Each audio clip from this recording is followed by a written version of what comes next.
প্রিয় ভাই, আমরা চাটি না, চাটেন আপনারা। চাটার প্রয়োজন থাকলে, ওলামায়ে কেরাম চাটলে, তাহলে আজকের দিনে ক্ষমতার ভাগাভাগি, ক্ষমতার অংশীদার তারা অনেক বেশি পরিমাণ হতো। আজকে কথা বলবো আমাদের অত্যন্ত শ্রদ্ধাভাজন আমাদের মৌলানা ডক্টর আবুল কালাম আজাদ ভাইয়ের একটি লেখাকে কেন্দ্র করে। দেখতে পাচ্ছেন আপনারা স্ক্রিনশটে লেখাটার প্রেক্ষাপট হচ্ছে লুৎফুর রহমান ফরাজি ভাই একটা লেখা দিয়েছিলেন। সেখানে তিনি দাবি করেছিলেন অদ্ভুত এক সমাজ বাস আমাদের, যেখানে ইসলামী শরিয়া আইনে অবিশ্বাসী দলের নাম জামাত ইসলামী, আজমতে সাহাবার মহাসচিব হয় সাহাবা বিদ্বেষী দলের সহযোগী সদস্য, আগাগোড়া বিদাতে মোরা দলের নাম সুন্নিত জামাত। এভাবে করে বেশ কিছু বিষয় তিনি এখানে এনেছেন। তর্ক বিতর্ক হতে পারে, পক্ষ বিপক্ষ যুক্তি হতে পারে, কারণ বর্তমান জামাত ইসলামীর যে অবস্থান, এখানে শরিয়া প্রশ্নে, আল্লাহর আইন প্রশ্নে তারা অবশ্যই ভিতর বাহির থেকে প্রশ্নের সম্মুখীন হবে।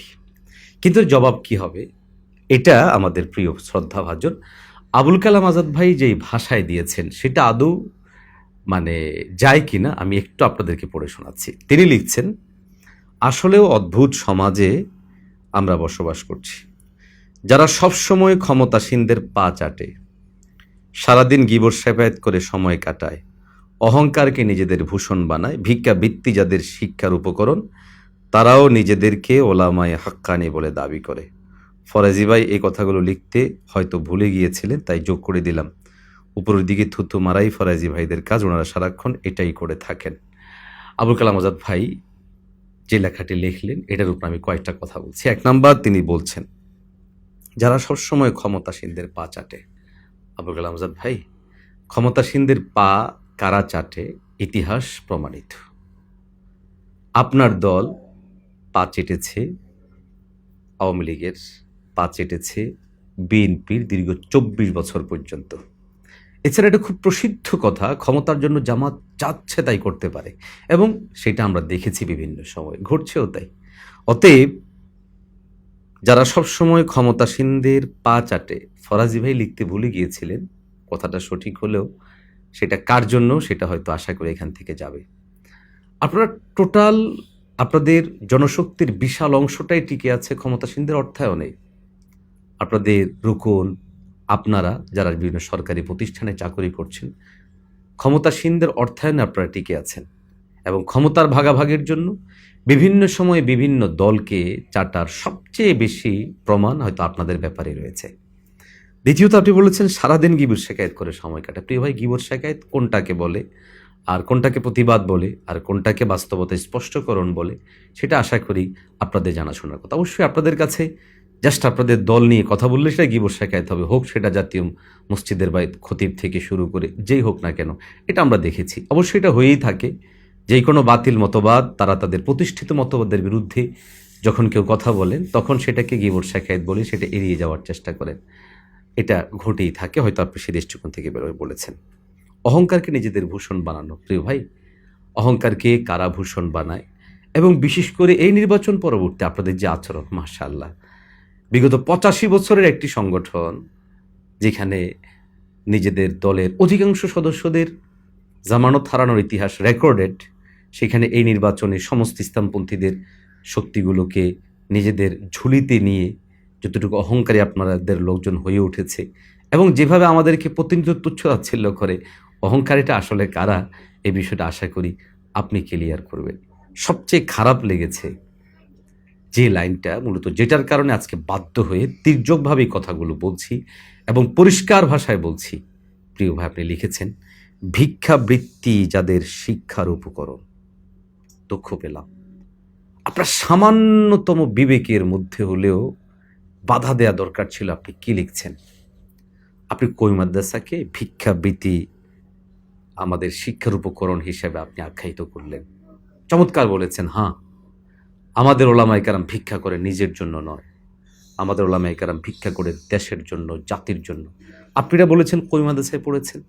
এই আপনার মতো আবুল কালাম আজাদ বাসারদেরকে তৈরি করার জন্যই প্রিয় ভাই আমাদের ওস্তাদরা, আমাদের আলেমরা ভিক্ষা করেছে।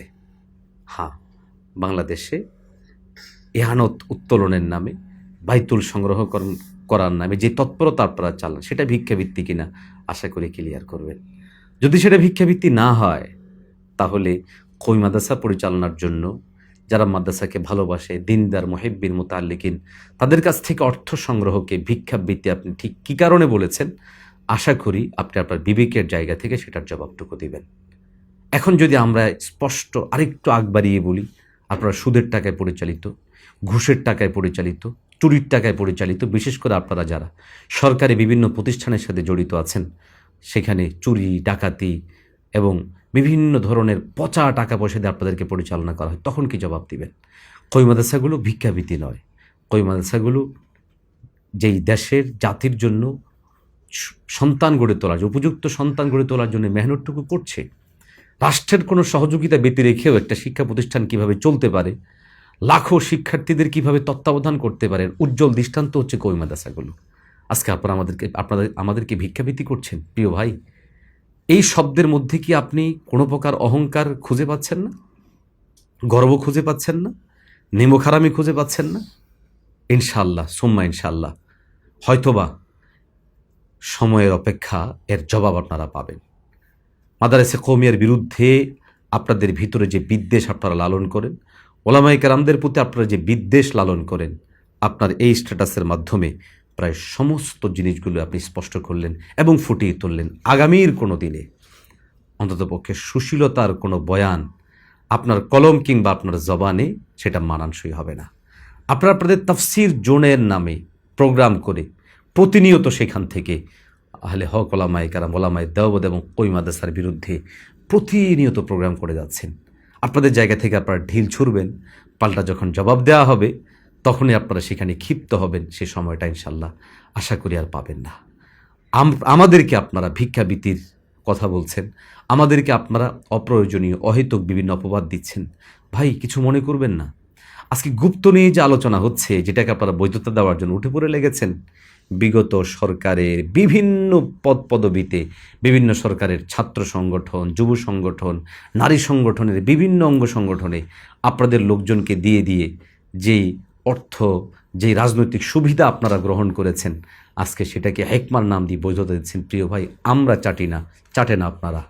চাটার প্রয়োজন থাকলে, ওলামায়ে কেরাম চাটলে, তাহলে আজকের দিনে ক্ষমতার ভাগাভাগি, ক্ষমতার অংশীদার তারা অনেক বেশি পরিমাণ হতো। ইনশাআল্লাহ এখন থেকে আপনারা আমাদের দিকে ইট ছুড়বেন তো পাল্টা পাটকেল খাওয়ার জন্য অপেক্ষায় থাকবেন ইনশাআল্লাহ।